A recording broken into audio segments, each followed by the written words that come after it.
Nah, untuk pertemuan hari ini, pembahasan kita mengenai pengenalan bioinformatika. Nah, mungkin kalau yang Mas Takwin ini kan dari IPS ya, mungkin baru mendengar ya istilah bioinformatika ini ya. Iya sih. Nah, jadi bioinformatika itu merupakan salah satu cabang pembahasan di biologi yang mengaitkan antara biologi dengan informatika. Jadi lebih kompleks ya, bukan hanya tentang biologi, namun bagaimana peranan TIK atau informatika dalam hal ini yang kaitannya dengan bidang biologi.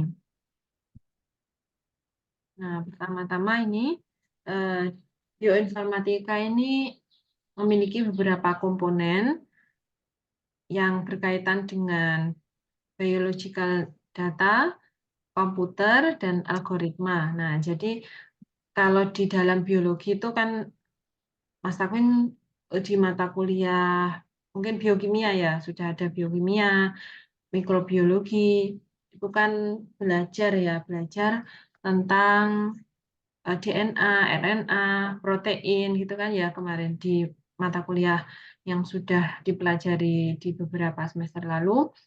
Nah, itu Iya, Ibu. data dari protein, RNA itu termasuk dari biological data. Nah, data dari biologi itu kemudian direkam oleh para ilmuwan. Nah, merekamnya dengan cara apa? Yaitu melalui komputer ini, melalui algoritma. Sehingga data-data itu ada di dalam bank data dari biologi, bank data genetika itu ya, yang itu bisa diakses kapan saja oleh siapa saja, tapi berbayar ya, ada beberapa yang berbayar. Nah, jadi fungsinya dari data-data yang sudah terekam itu nantinya juga bermanfaat untuk banyak orang. Eh, Contohnya ya, contoh manfaatnya yang paling nyata itu untuk mendeteksi berbagai penyakit baru. Misalkan kemarin waktu ada virus COVID, virus SARS, atau virus-virus yang belum dikenal sebelumnya. Nah, itu caranya pendeteksiannya yaitu dengan mendeteksi dari data-data genomnya, data-data gennya, yang itu nanti bisa bermanfaat. Bermanfaat untuk pembuatan vaksin, bermanfaat untuk pembuatan obat-obatan, gitu ya. Nah, contohnya lagi, kalau di bidang kesehatan itu pembuatan insulin. Nah, insulin itu kan untuk pengobatan diabetes. Dulu sebelum ada bioinformatika, pengobatannya itu insulinnya hanya dibuat dari sapi ya, secara manual dari pankreas sapi. Nah, setelah ada bioinformatika itu bisa dikembangkan lebih lanjut sehingga eh, proses pembuatan insulin itu bisa dalam skala yang lebih besar, bisa lebih mudah. Nah, itu beberapa contoh pemanfaatan dari bidang ilmu bioinformatika ini dalam kehidupan. Nah, jadi meskipun ini kan kesannya kayak susah gitu ya, bioinformatika kayak mungkin orang awam tidak tahu bagaimana prosesnya gitu. Namun sebenarnya mereka bisa merasakan dampak manfaatnya. Nah, yang terjun di bioinformatika ini kan tentunya para ahli yang sudah paham bagaimana tentang biologi, bagaimana tentang komputerisasi, algoritma. Nah, dari penelitian mereka, dari penelitian para ahli, untuk orang-orang awam masyarakat itu nanti pasti juga akan merasakan dampaknya. Dampaknya ya berupa obat-obatan, berupa vaksin, dan juga hasil-hasil dari laboratorium ini berdasarkan penelitian dari bioinformatika. Dari sini ada yang ingin ditanyakan?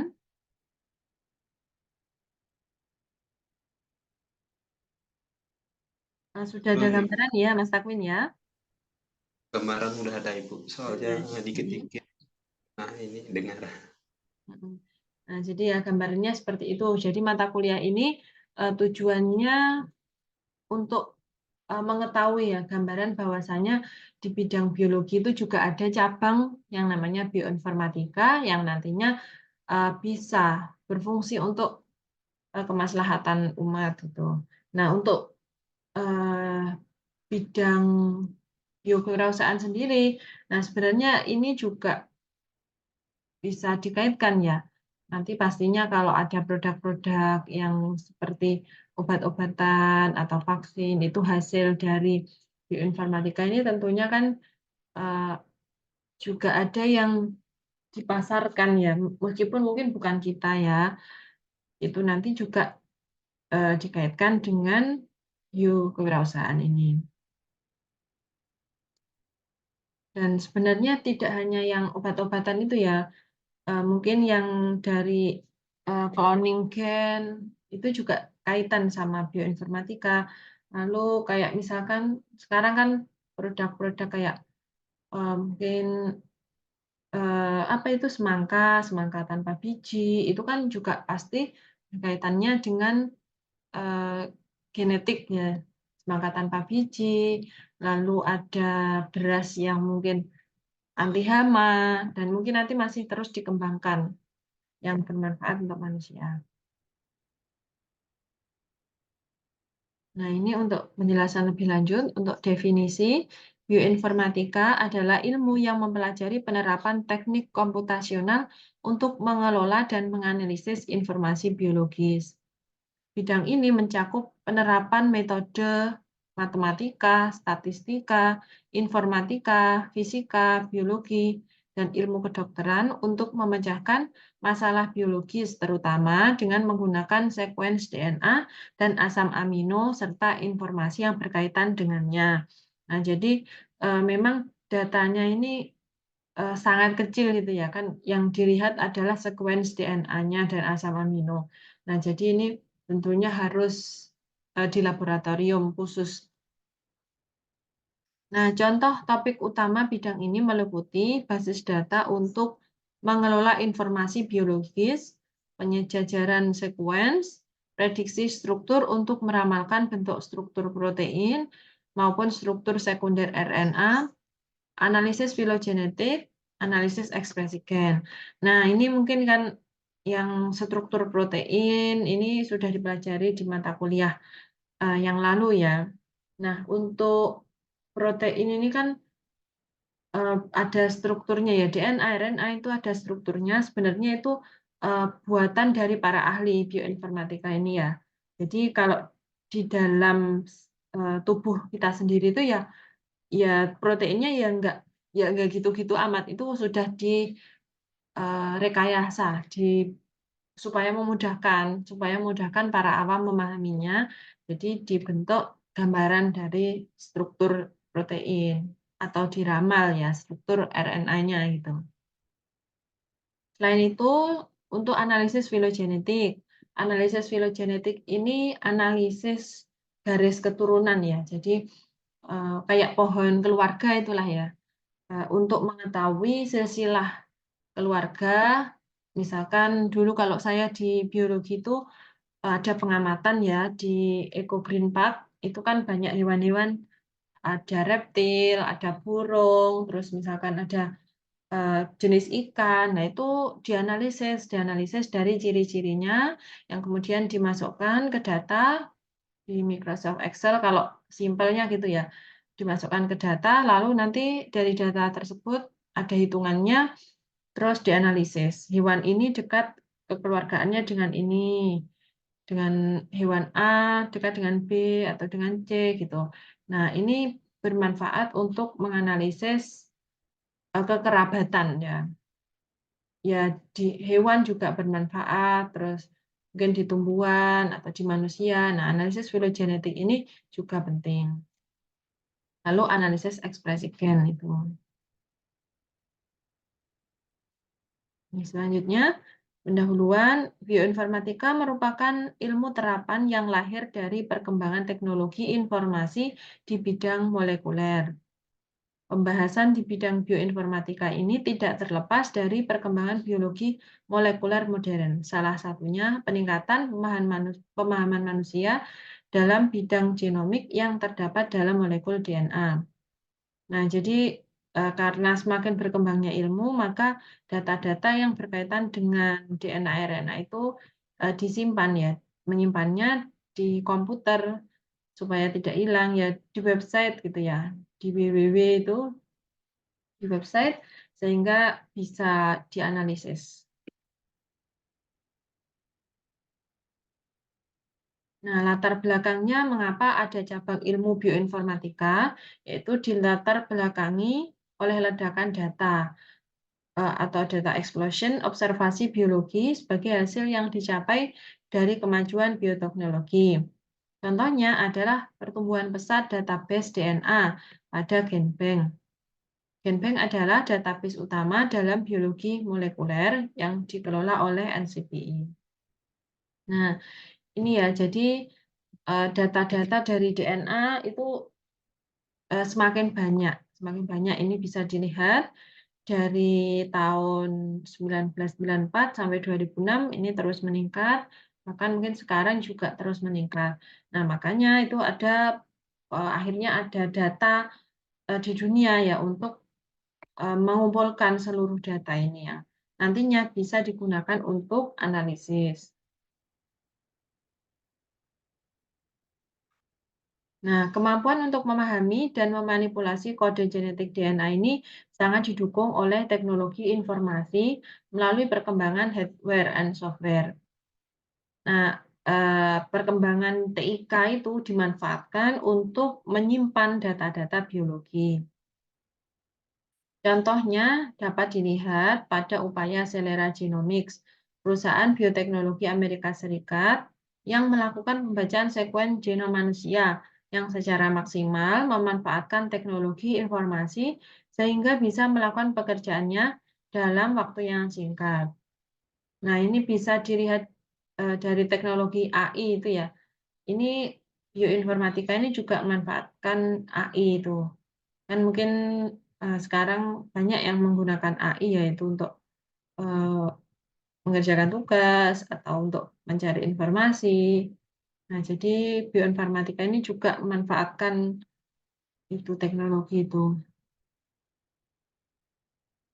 Nah, ini peluang bioinformatika. Ilmu bioinformatika lahir atas inisiatif para ahli ilmu komputer berdasarkan artificial intelligence. Mereka berpikir bahwa semua gejala yang ada di alam ini bisa dibuat secara artifisial melalui simulasi dari gejala tersebut. Untuk mewujudkan hal ini diperlukan data-data yang menjadi kunci penentu tindak gejala alam tersebut, yaitu gen yang meliputi DNA atau RNA. Nah, seperti yang dijelaskan tadi, uh, ini AI ini fungsinya seperti untuk menggambarkan ya atau mensimulasikan, meramalkan bentuk protein, bentuk DNA itu ya di dalam tubuh yang gambarannya kayak tangga yang muter-muter pinggirnya itu ya itu contoh gambarannya. Perkembangan teknologi DNA rekombinan memainkan peranan penting dalam lahirnya bioinformatika. Teknologi DNA rekombinan memunculkan suatu pengetahuan baru dalam rekayasa genetika organisme yang dikenal dengan bioteknologi. Nah, tadi ilmu yang pertama kan komputer. Komputer yang memanfaatkan AI. Nah, untuk bioinformatika ini didukung dengan biologi, khususnya DNA rekombinan, teknologi DNA rekombinan ini. Teknologi DNA rekombinan memunculkan suatu pengetahuan baru dalam rekayasa genetika organisme yang dikenal dengan bioteknologi. Perkembangan bioteknologi dari bioteknologi tradisional, ini kalau tradisional ya yang simpel ya seperti pembuatan tempe, tape, tahu, kecap. Nah, itu berkembang ya sekarang ke bioteknologi modern. Salah satunya ditandainya dengan kemampuan manusia dalam melakukan analisis DNA organisme, sequencing DNA, dan manipulasi DNA. Nah, jadi adanya peluang, yang pertama peluang dari informatika, peluang dari biologi, khususnya DNA rekombinan ini, yang akhirnya menghasilkan ilmu bioinformatika. Nah, ini contohnya ya. dari ilmu bioteknologi tadi ya, sequencing DNA satu organisme. Misalnya, suatu virus memiliki kurang lebih 5.000 nukleotida atau molekul DNA atau sekitar 11 gen yang telah berhasil dibaca secara menyeluruh tahun 1977. Nah, ini kalau virus saja 5.000 nukleotida. Lalu manusia, 100.000 gen, 3 miliar nukleotida. Nah, ini manusia punya 3 miliar nukleotida yang menyusun 100.000 gen. Dipetakan dalam 3 tahun. Nah, jadi ini kayak gen itu membawa sifat. Misalkan hidung mancung, hidung pesek, itu gennya apa? Rambut hitam, rambut keriting, rambut lurus. Nah, itu semuanya disimpan yang nanti juga datanya bermanfaat. Nah, ini fungsinya dari bioinformatika itu. Nah, ini mulainya tahun 1960-an itu dimulai penerapan bidang dalam bioinformatika seperti pembuatan pangkalan data dan pengembangan algoritma untuk analisis sekuens biologi. Ini dimulainya di Amerika ya. Tahun 70-an itu dikembangkan lagi di Jerman, di Eropa. Ini sejarahnya. Di tahun-tahunnya bisa dibaca sendiri dan sekarang di Indonesia juga mulai dikembangkan ya di Jakarta ya. Nah, jadi intinya dari perkembangan internet, teknologi informasi, serta dari perkembangan ilmu biologi disatukan untuk menyimpan data-data biologi itu. Nah, jadi ini memang penting, bioinformatika ini penting untuk menyimpan data ya di seluruh dunia dari tumpukan informasi gen dari berbagai makhluk hidup. Mulai dari makhluk hidup tingkat rendah sampai makhluk hidup tingkat tinggi. Nah, ini pada tahun 2001 genom manusia ini juga selesai dibaca. Lalu genom mikroba Plasmodium penyebab malaria dan nyamuk Anopheles yang menjadi vektor mikroba juga telah dibaca. Nah, ini kayak bisa membaca apa ini mikroba. Contohnya dari penyebab malaria itu nanti fungsinya kan untuk dibuatkan obat-obatan malaria atau mungkin vaksin malaria yang bisa dirasakan oleh seluruh manusia. Dan pengorganisasian data dari bioinformatika ini sangat penting ya. Dan harus dipastikan bahwa datanya itu sesuai, ada pengawasan, diperiksa ulang, standarisasi, sehingga bisa mudah untuk dicari. Sekian untuk pembelajaran bioinformatika. Mungkin ada yang ingin ditanyakan, Mas Takwin?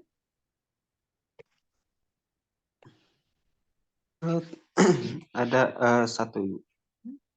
Terkait dengan virus Ibu. Kan virus itu kan biasanya dikenal itu sangat berbahaya ya Bu.